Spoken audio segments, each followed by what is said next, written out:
can't hear you. I'm happy for the Minister to You're answer. happy with the Minister's response? Thank you, Deputy. In relation to the role of the Chief Procurement Officer, he was appointed to the National Paediatric Hospital Development Board in 2013 for a 5-year term by the then Minister for Health. He was reappointed in 2018 by the current Minister for Health. He is a member of several of the Board's committees. The members of the National Paediatric Hospital Development Board, in line with the Code of Practice for the Governance of State Bodies and the Board's own Code of Conduct, have a fiduciary duty to the Board in the first instance, a responsibility to act collectively in decision-making and communication, and an obligation to observe its confidentiality arrangements. The Department of Health, as the accountable department for the Children's Hospital Board, established the reporting and governance arrangements for the project through the National Paediatric Hospital Development Board, and then provided regular updates to it on the project. In relation to the role of the Office of Government Procurement, responsibility for construction procurement policy and the associated capital works management framework lies with that office. Government policy requires the use of the capital works management framework on all projects delivered under the Exchequer-funded element of the public capital project. The Public Works contract is a key component of the capital works management framework and is a lump sum fixed price contract which is to be used on all public works projects. It is possible to seek a derogation from the use of the standard forms of contract, and the National Paediatric Hospital Development Board commenced a formal engagement with the Government Contracts Committee for Construction with a view to securing this derogation. It is important to note that this does not sanction the approach or strategy of the contracting authority, but simply acknowledges that the circumstances are such as to warrant a different approach than the standard. It's a matter for the contracting authority and the sanctioning authority to satisfy themselves as the adequacy of the approach with regards to compliance with procurement rules and project appraisal in accordance with the public spending. Thank you, Minister. Deputy O'Brien. Thank you, Minister, and I'm sure you're aware that there's been much discussion around the role of the procurement officer in question and whether he should or should not have brought information to yourself in relation to the cost overruns. And while I accept, Minister, that there is a code of practice in place in relation to this, which clearly outlines that it's the chairman of the board who brings forward information to the Minister.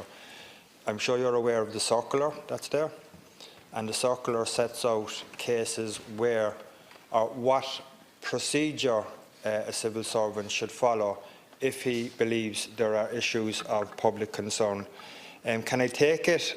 Well, the first question I have is, have you had any discussions with him since this controversy has broken in relation to the cost overrun?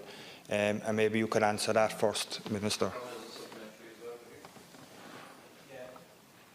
Again, when the Taoiseach was asked this earlier in the week, he said the duty was, as you say, to the board, and it was the duty of the chair of the board to report to the line minister.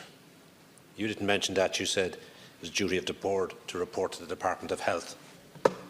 Is it also the duty of the chair to report to the line minister? And if the chair was not regularly reporting to the line minister, is it not the fault of the line minister to seek that information, considering it's in the public domain that he wasn't aware for up to a year of progress in this matter? Minister. So in relation to the first question, yes, I did meet the official that the Deputy is referring to, and I am absolutely satisfied that he met all the responsibilities that he has as a member of the board. And I have worked with him since I became Minister for Public Expenditure, and I've seen at all times his professionalism and expertise in discharging his own responsibilities.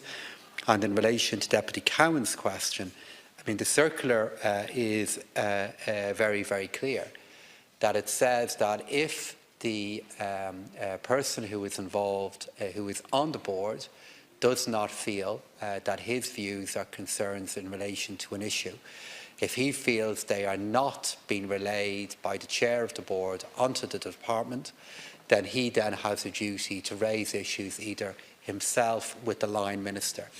And it was the view of Mr Quinn that this matter was being dealt with by the board, and Minister Harris has outlined how the information was made available to him, to his department, and then to him. Thank you, Minister. Deputy O'Brien. So, Minister, can I just make sure I understand this? You're saying that Mr Quinn was happy with the reporting structure which was in place. He was happy that information was being passed to the line minister in question in relation to the cost overruns, and we can only presume he was happy because he didn't do any of the actions outlined in the circular.